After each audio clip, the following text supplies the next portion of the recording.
A quick disclaimer to start the video. This will be a longer video, so make sure you guys grab your snacks, popcorn, tea, hot chocolate, coffee, whatever it is that you drink and snack on, or even a dinner. Make sure you grab that, and let's get right into this video.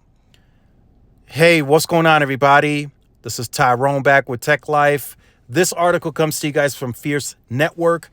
I'll leave a link to it in the description so you guys may check it out. So Verizon slowly improves on wireless subscriber losses in Q1. So there's an interesting start to this article, a paragraph that I want to read off to you guys. So the good news is Verizon reported fewer quarterly subscriber losses in its consumer division, thanks in part to myPlan and streaming services. Now that's a guess. We don't really know what caused it, but the guess is that the myPlan and some of the perks that are offered now are helping somewhat lower the losses.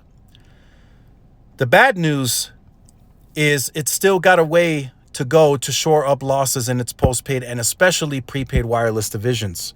So I didn't even get to prepaid this morning, but let's get into that right off the bat. Overall in prepaid, the consumer group reported 216,000 wireless retail net losses in Q1. So Q1 was a disaster for prepaid once again, just like the last few previous quarters have been. It's just a disaster. So let's read this off here briefly, a quote from Craig Moffett. Craig Moffett of Moffett-Nathanson called Verizon's prepaid group an unmitigated disaster, and that's before ACP funding runs out in just a few weeks. So that the prepaid losses are expected to get worse as ACP runs out in a few weeks. So this is interesting. The senior level executive team at Verizon, including Hans, Sampath, they still don't get it. You have to be far more competitive in today's market than even just a few years ago. It's very saturated. It's very price oriented today. And although I get it, Verizon did compete more aggressively in the first quarter. Towards the middle of February, they became much more promotionally aggressive. If they didn't do that, the losses likely would have been worse. So from that perspective, I understand. But to still lose 158,000 customers on consumer is just insane, in my opinion, for the prestige company that you are, for the network awards and the reliability perception that you have. To lose that many customers is insane, in my opinion. Now, let me break that down briefly because there were some questions in the comments. So the reason they only reported 68,000 net losses is because some of the business gains were able to offset the consumer losses. So keep that in mind. Consumer specifically, they lost 158,000, but overall, when you add both, they only lost 68,000. So I just wanted to clarify that because there were some questions there, and business and consumer have been performing the same way for a good amount of quarters now. Business has been growing, consumers have been losing. The consumer division has been losing, and we've been seeing that quarter in and quarter out, except, this past fourth quarter. But as you guys have heard me say, that was anticipated. I clearly anticipated them to grow in the fourth quarter on consumer. It's not hard to do in the fourth quarter, as I mentioned. But now I want to see that translate into growth in Q1 and Q2 and Q3. And now that we have the official Q1 numbers, that obviously did not happen. And the fact that they started the price increases on the lines for like 32 million customers this late in Q1, we won't really see the effects of churn or any more losses until we have them for a full quarter, and that would be Q2. And that's something that they disclosed. We won't see what that looks like until they have it for a full quarter with the price increase, and that will be this quarter that's currently in play. So what does Verizon do? I made a video earlier. How will they fix this? Can they even fix this? And I want to say no, because the current leadership that's in place, they are not aggressive enough, and they have shown us that. Now, I still want to see what the new CMO is going to do with the marketing and how they how they're going to bring a new go-to market messaging, if they will. I don't know, but it hasn't worked. None of this has worked. And the reason I can say that confidently is because they're still taking losses. If this my plan and all the perks and all the services that are included, if it was working, the losses would have been reversed by now, right? My plan has been in play for a while. I'm not saying it's been in play for 5 years, but it's been in play long enough for me to make that assumption like, hey, look, you should have reversed your losses now. You should be growing 200,000 to 300,000 every quarter moving forward. And that is not happening. So what's it going to take? What is it going to take? Is a significant price decrease? Is that what it's going to take?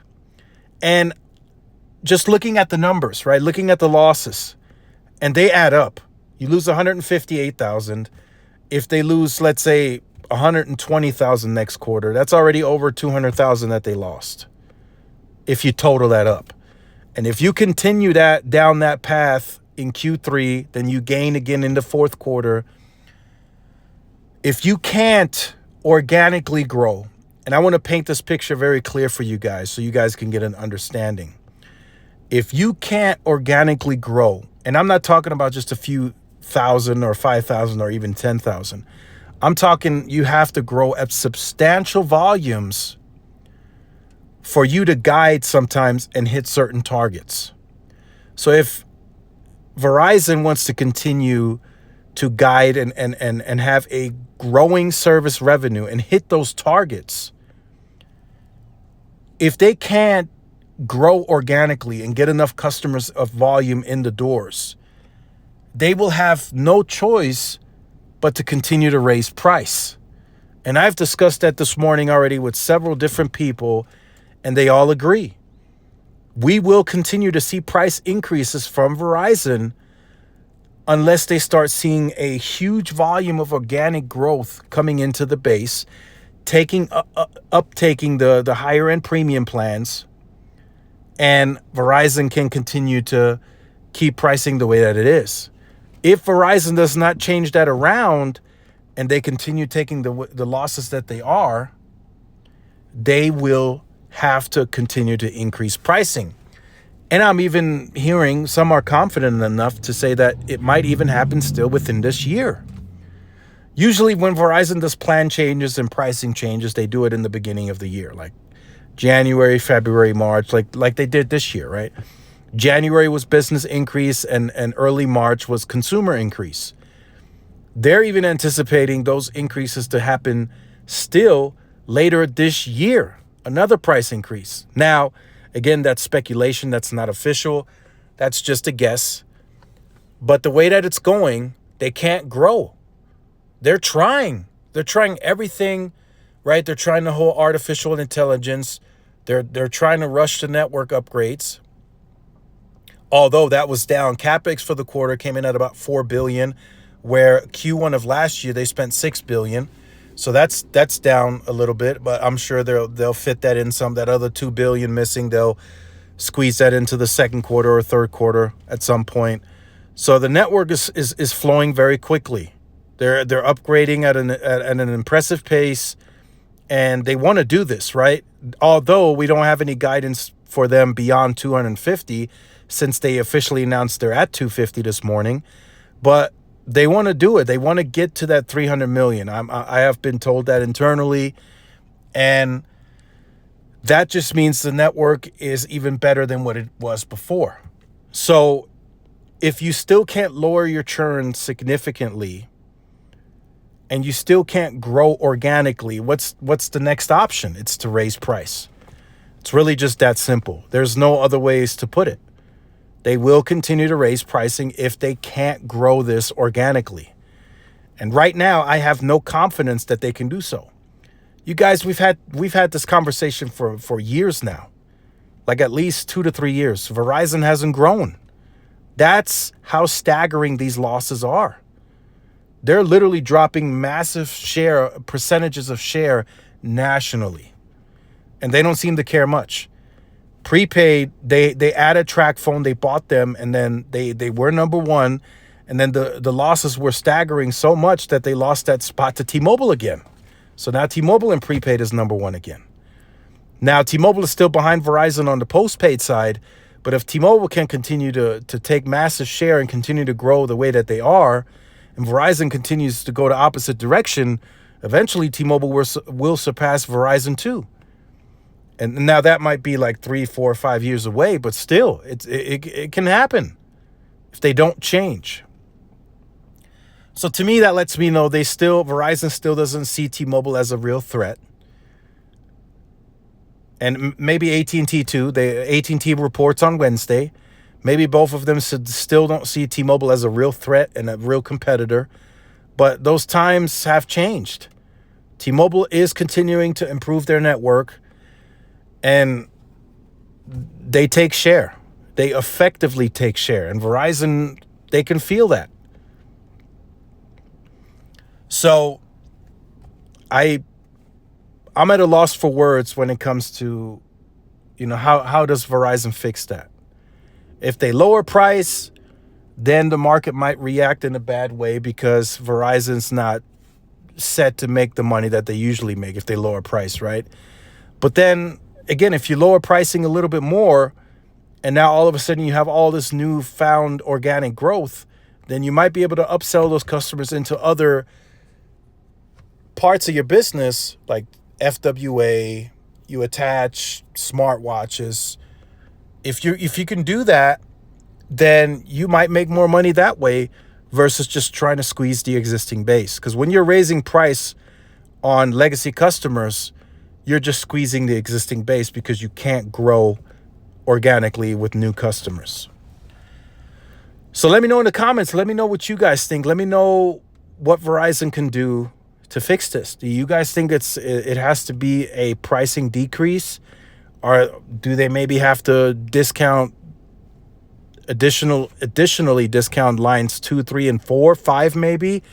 They got to try something innovative. Something that'll get everybody talking and that'll be like, oh, Verizon really did this. I think it's really that time.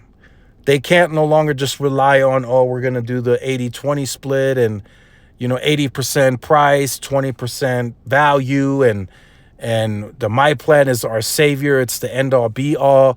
That hasn't worked.